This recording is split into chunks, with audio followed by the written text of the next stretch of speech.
Lesson number 2 विद्युत विभव तथा संधारित्र। इस पाठ में हम विद्युत विभव तथा संधारित्र का अध्ययन करेंगे। विद्युत विभव क्या है? विद्युत विभव को समझने के लिए पहले विभवांतर को समझना आवश्यक है कि विभवांतर क्या है। अधिकतर परिभाषा तो विभव की पूछी जाती है, लेकिन विभव को समझने के लिए विभवांतर को समझना आवश्यक है। विभवांतर क्या है? तो देखते हैं कि माना एक आवेश Q है जो कि बिंदु O पर है, और हम जानते हैं कि बिंदु आवेश या किसी आवेश के चारों तरफ आवेश का विद्युत क्षेत्र होता है। माना ये विद्युत क्षेत्र है, और विद्युत क्षेत्र में यदि हम किसी अन्य आवेश को रखें, माना यहां पे हमने कोई एक और आवेश रख दिया और ये धनात्मक परीक्षण आवेश है माना, तो यदि मैंने इसको यहां पे रख दिया तो क्या होगा?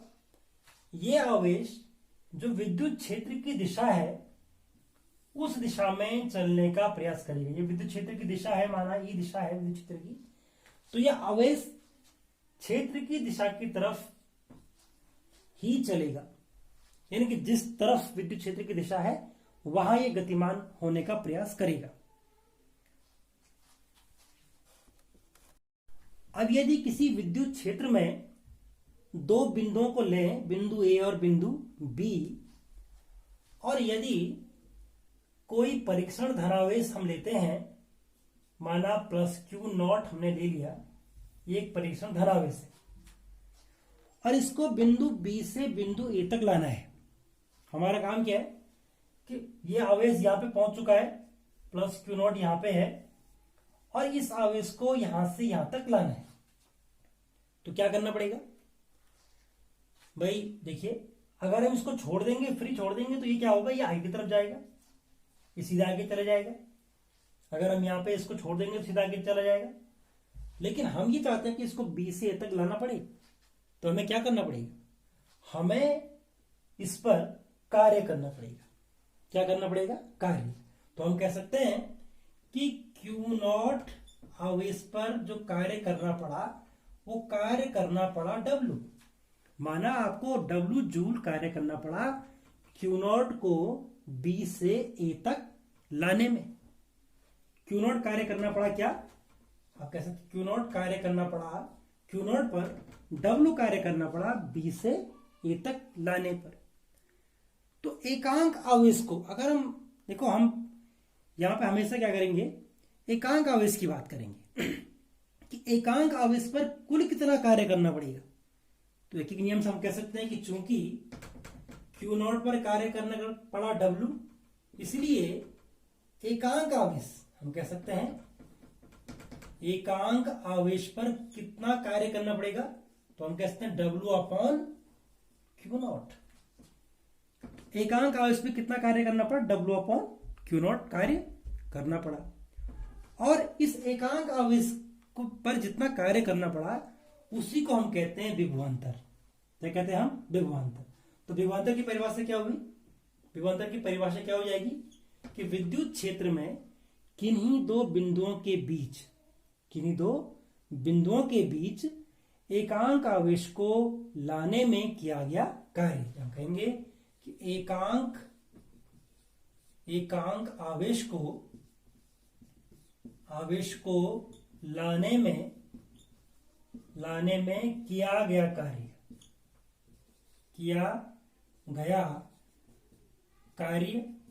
क्या कहलाता है? विभवांतर कहलाता है। इसको हम कहेंगे विभवांतर। पोटेंशियल डिफरेंस, ये विभवांतर है। और इसको दर्शाते कैसे? इसको दर्शाते हम VA, इसको दर्शाएंगे VA minus VB is equal to W/Q0। कैसे दिखाएंगे? VA minus VB। देखो, VA माइनस VB, VA का मान ज्यादा है और VB का मान क्या है? कम है, इज इक्वल टू W/, क्योंकि इसको हम पहले ही डिफाइन कर चुके हैं कि W/Q0 क्या चीज है? विभवांतर है। तो विभवांतर क्या हो जाएगा? VA minus VB is equal to W/Q0। इस प्रकार से हमारे पास एक नई भौतिक राशि आ गई, विभवांतर। अब विभवांतर अगर भौतिक राशि है तो ये कैसी राशि है, सदिश है कि अदिश है? तो देखिए, कार्य W upon q not, W का मतलब कार्य, तो कार्य कैसी राशि है? हम जानते हैं कार्य आपकी अदिश राशि है, और आवेश भी कैसी राशि है? आवेश भी कैसी राशि है? अदिश राशि है। इसलिए विभवांतर भी क्या होगा आपका? अदिश राशि। तो विभवांतर कैसी राशि है? अदिश राशि है। ये एक अदिश राशि है। अगली बात, इसका मात्रक क्या होने वाला है? विभवांतर का मात्रक क्या हो जाएगा? तो यदि हम मात्रक की बात करें तो मात्रक देखिए, कार्य का मात्रक क्या है? कार्य का मात्रक है आपका जूल, और आवेश का मात्रक क्या है? कूलाम। तो जूल पर कूलाम, इसका मात्रक हो जाएगा जूल पर कूलाम। अब हम विद्युत विभव को परिभाषित करेंगे। विद्युत विभव क्या है? तो विद्युत विभव को हम विद्युत विभवांतर के आधार पर परिभाषित हमेशा करते हैं। कैसे?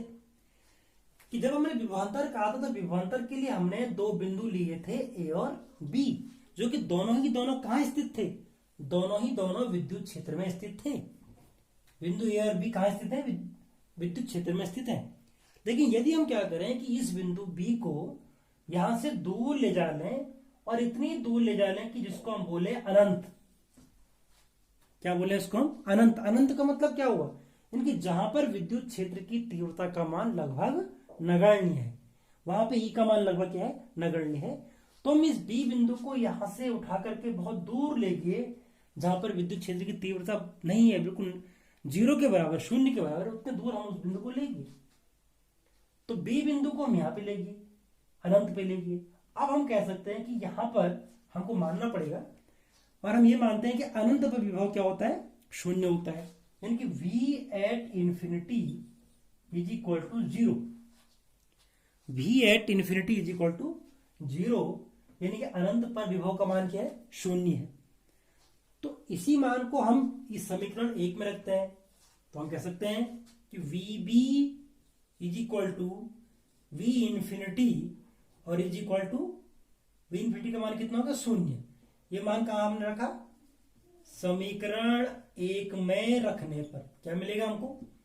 हमको मिलेगा VA minus 0 is equal to W upon q naught.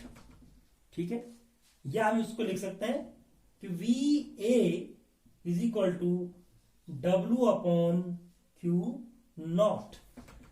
तो ये क्लियर हो गया। VA is equal to W upon q naught, अर्थात बिंदु ए पर अब विभव को कैसे परिभाषित करेंगे यहाँ पे हम?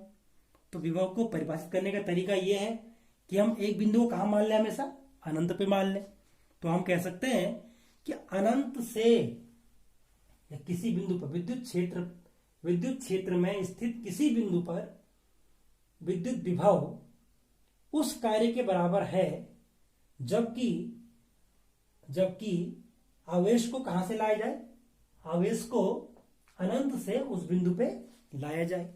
या हम ये भी कह सकते हैं कि एकांक आवेश को अनंत से विद्युत क्षेत्र में स्थित किसी बिंदु पर लाने पर जितना कार्य करना पड़ता है, उसी को हम क्या बोलते हैं? उस बिंदु पर विद्युत विभव कहते हैं।